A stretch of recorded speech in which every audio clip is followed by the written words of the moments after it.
ভারত আর চীন, তারা দ্রুত গতিতে এগিয়ে যাবে।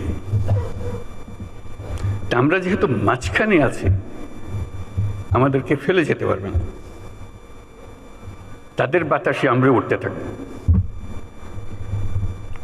সেই থেকেই আমার বদ্ধমূল ধারণা বাংলাদেশের ভবিষ্যৎ অতি চমৎকার, তার অবস্থানের কারণে।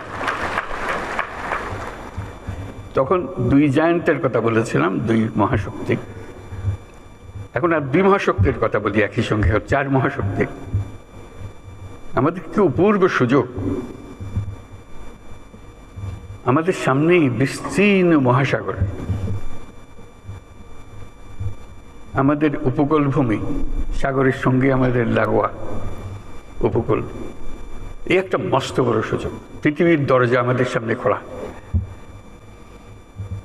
আমরা দিন ব্যবহার করতে জানিনি। এখন যে মুহূর্তে এটার ব্যবহার শুরু করব, আমাদের অর্থনীতিকে লোহার দড়ি দিয়ে বেঁধে রাখতে পারবে না।